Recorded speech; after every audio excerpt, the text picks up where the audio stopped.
these lovely books. Oh my god. Miranda here, yo, what's up? Today I have for you my May and June book haul. Before I tell you what I got in my haul, there has been like this bit of a debate on BookTube lately about hauling books and library books. There'll be like a few people that will look at this and think, oh, 29 books, you must have a lot of money, or why can't you go to the library? Let me just say that most of these books that I got were either from publishing companies, so I got given them to review. I bought them really cheap at Cloon's Booktown, or I bought for myself for my own reasons because I really wanted that book and I've been saving up to buy the book. I don't mean to offend any people when I show you how much I bought. I do still love going to the library. I think libraries are wicked. I would go there if I had time. I don't see it as there should be a big thing between actually buying books and library books. To me, at the very end of the day, if you love reading, a book is a book and it shouldn't matter where it comes from. So let's see what I got. Okay, so firstly, the books I bought for my own reason. The Young Elite by Marie Lu. I read the Legend Trilogy by Marie Lu and I love the Legend Trilogy. I love June and Day. But when I heard she was writing this one, I'm like, yeah, I have to pick it up. Adelina is a survivor of the blood fever. Marked by a jagged scar where her left eye once was, branded as an abomination, she is cast out from all she has ever known and loved. The disease has left her with more than just a scar. She has a mysterious and powerful gift. She is a young elite. Her ability is stronger than any of the young elites before her, and unless she can control this darkness growing in her heart, it can be dangerous for all of them. There must be a lot on this girl's shoulder. A Court of Thorns and Roses by Sarah J. Maas. I'm actually meeting her in November because she's coming to Melbourne. Yes, Melbourne. I was like the first one to buy my tickets. Next thing you know, it's booked out. Like, it got booked out in like under 24 hours. Oh, I hate these futuristic names. Bloody hell. Three is a huntress. She thinks nothing of slaughtering a wolf to capture its prey, but like all mortals, she fears what lingers beyond the forest. She must find a way to break a spell or lose her heart forever, as all like protagonists do. This is more new adult. It's not exactly a young adult. There's a bit of funky time somewhere in this book, according to my friend Ali, who has read it. The Hair by Kira Cass. I have read the whole of the Selection trilogy. I have book talks on them coming soon, so make sure to keep a lookout at my channel. I was really interested to see how Maxon and America's Daughter would be portrayed, and this is her selection. For to read this book, you don't need to really read the whole Selection trilogy. I suggest you still do though, because you get involved more in the world. In terms of this book, I think that Elaine, she's an annoying character at times, but she's definitely better than America. Maybe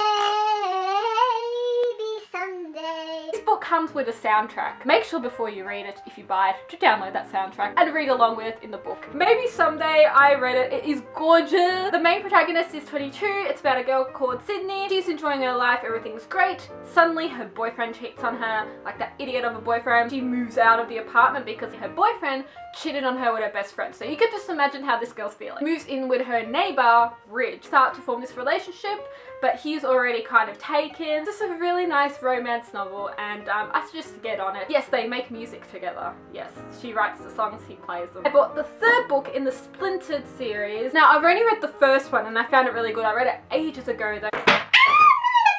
I have to get back on this series now because I have the second and the third book. I also ended up purchasing End of Days, the last book in the Angel Fall series. I've read parts of the first book, but I must still read this trilogy. Now for the books that I bought at Cloon's Booktown. I'll make sure to link my nutshell video down below. This is the festival that happened in Ballarat, and I was lucky enough to go with Ali and Michelle. And basically, like, this whole old-fashioned town of Cloon's was filled with books, and I was in heaven. All the books were really, really cheap. Like, I'm talking somewhere under 10 bucks. And for Australia, that's like a record because all the books are overpriced here. I hauled, I think it was 7 books. Some of them I only got for $1. The first book I purchased here was the last book in the Skullduggery series, Skullduggery, Last Stand of a Dead Man. I've only read up to book 5, but I'm thinking of like restarting the whole series because I want to review it with Emily. And I purchased this book for the cheap price of $7, and it was still in perfect condition. Sugar and Spice by Lauren Conrad, $1! $1! And look,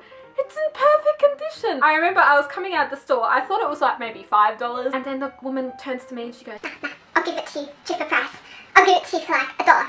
Bingo! Basically what this book is about, Sugar and Spice, and not everything is nice. Fresh from being betrayed by one of her closest friends. What is with this? Like most of these books, people cheat on each other. I don't get it. Now, reality television celebrity Jane Roberts has learned a few lessons. Most important, know who to trust. Determined to get control of her life, Jane swears off boys and all the trouble they bring. But when high school sweetheart Caleb and unrequited LA crush Brandon show up, both looking cuter and acting sweeter than ever, June has a hard time remembering her no boys rule. I purchased Time Shifters. I've talked to this author so far. She's giving me the second one, which is coming out like in a while. I could not wait. And she's amazing. I met her there. She signed my book and everything on the inside. She was really lovely. I did a review on this and I'll leave it down below, but for those of you that haven't seen it, this book tells the story of Ryder, and Ryder lives in our time. You know, he's all cool, he's a typical teenage boy, and one day he's walking to school, he gets in a fight, and suddenly he feels this pain in him, and he's swept through time to the year 2127. There he wakes up in this body of another guy called Zaylan. So he's still himself. It's a bit like Every Day by David Lessington. You still yourself, but you're in another body. He's promised 2 weeks in this futuristic society, but who can he really trust, and can he really get back to the year 2015? It's a bit of love triangle, bit of romance, bit of like action and adventure. It's really awesome. It is going to be available in bookstores, so make sure to keep a lookout for it. Otherwise, you can go to Laura's website and you can purchase it on there. And I ended up buying this book for full price. It's one of the books I didn't get for cheap, but it looked really cool, so I wanted to get it. The Winter's Guest. Yes, and look how beautiful this is, and it only cost me like, I think it was $8. Poland, 1940, you're in the middle of World War II, you have 2 sisters, there's a choice. They find themselves a Jew, a lot of shit goes down. Probably by the time this video goes up, I would have read it. This next book I bought for second hand, and I think it has a little bit of a history behind it. When I purchased this book, there was like this little house outside the Cloon's book town. I think the people that lived in that house were selling their own personal collection of books. I walked in there, they had millions of books, which, oh my god, it was just like heaven. I saw this book, I read the blurb, I sounded really interested, I picked it up, and I only had to pay a dollar for this book. And it was so beautiful because I gave the dollar to them and they're like, have a great day. They must be sad, you know, in a way, selling their books like that. The protagonist is one night woken by a sound of a young man's scream and discovers that a stern but loving father who adopted her and her sisters as infants is no ordinary man. He has raised these beautiful girls for one purpose only, to lure young men into their world of shadow. Like her sisters, she has been trained in the art of seduction and warned never to fall in love, as every man she attracts is destined to fall victim to her father, a 200-year-old vampire. Damn. Oh god, imagine having him as a father-in-law. But when she meets a handsome and charming classmate, she is torn. She'll lose her father's love and follow her own heart, or will duty to her family force her to sacrifice the love of her life? The next 2 books I purchased were only $5, and I had to jump on them because look at the condition. I'd never come across this series before, but apparently like it wasn't that bad. Heard from some people. So True Love's First Kill. Daniel looked up at me. This sounds like Fallen. His dark eyes searched my face. There was something different about those 2 familiar eyes. Maybe it was the way the orange light from the street lamp illuminated his pupils. Maybe it was the way he stared without blinking. Now for the books that I got to do for publishing companies or authors. Thank you to Random House Australia for sending me Sophie Gonzalez Finding Audrey. This is about a girl that wears dark sunglasses. Nah, jokes, kidding. Audrey has been suffering from social anxiety disorder. She finds it really hard to interact with other people, go out of the house, and just have a good life, really. But that all changes till she meets this guy called Linus, and he kind of teaches her how to get beyond this. It was a lovely, sweet read. I would recommend it for people younger.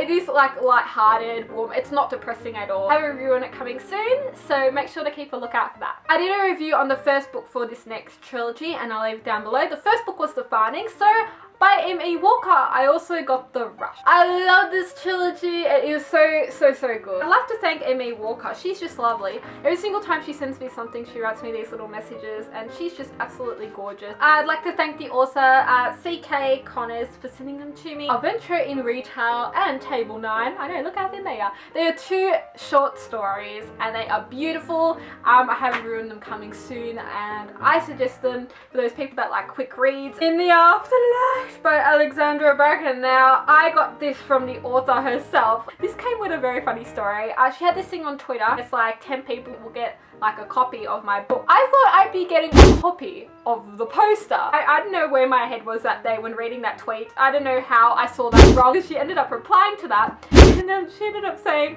oh no, it's not that, it's the book. Are you okay with that? And I'm like, oh shit. I was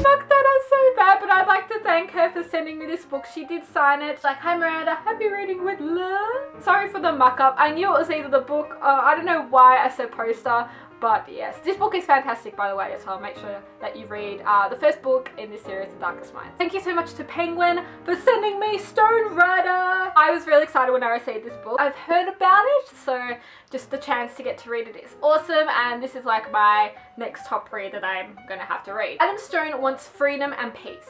He wants a chance to escape Blackwater, the Dust Bowl desert town he grew up in. Most of all, he wants the beautiful Sadie Blur. Along Sadie and the strongest outsider Kane, Adam will ride Blackwater Trail in a brutal race. Prize, a one-way ticket to Sky Base, an unimaginable luxury. And for a chance at this new life, Adam will risk everything. Only the strongest will survive. I'd like to thank my friend Tash.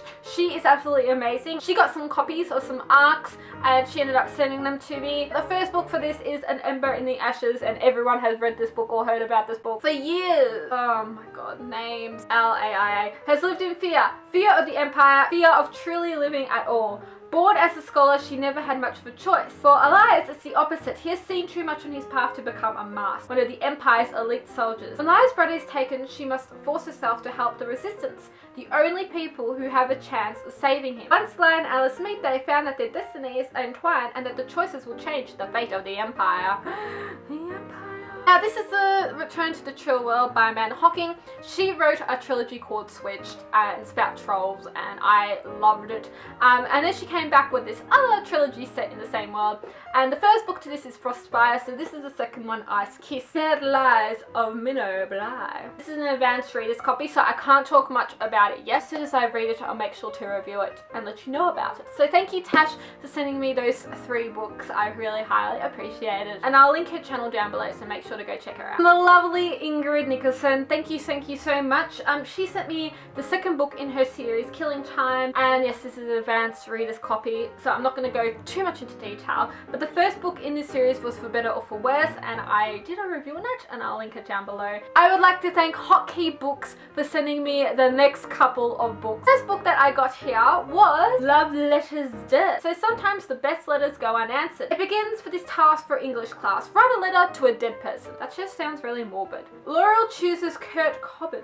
He died young, and so did Laura's sister Meg. So maybe he'll understand what she's going through. Soon she's writing letters to lots of dead people. Like, she can't stop. She writes about her new high school, her new friends, her first love, and a shattered life. But the ghost of her past can't be contained between the lines of a page forever. I also got this lovely book, which is Liberty's Fire. This looks gorgeous. Look at this. Paris, 1871. That's what attracted me to this book. It's a new revolution. Life since the war has been tough. Zephyrin finds inspiration in the hope offered by the city's radical new leadership, and she has fallen in love. Dashing young violinist opens her eyes to another new world. But not all their friends are convinced. With the enemy at the gate and barricades rising, can love and friendship both survive? I also received the second book in The Beautiful and the Cursed, The Lovely and the Lost. The Quietness. Look at this cover, like, it looks really cool. London, 1870. Queenie longs to leave the squalid slums in which she has grown up. Life is a struggle with 7 squeezed into one room. Across London, Alan has a privileged existence. He lives in a big house. So Queenie finds an escape, but she's soon to uncover a terrible secret. A secret that will change both of the girls' lives forever. How to be bad!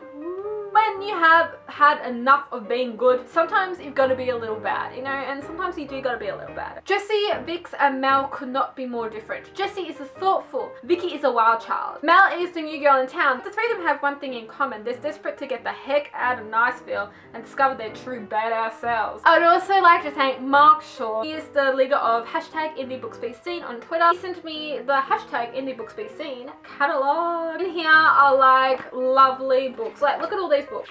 Oh my gosh. All by indie authors. I just feel so talked out now. Holy moly. I think I need a glass of water after this. So tell me what you hold down below. I'd really love to know. I am Miranda. Thank you so much for watching. See ya!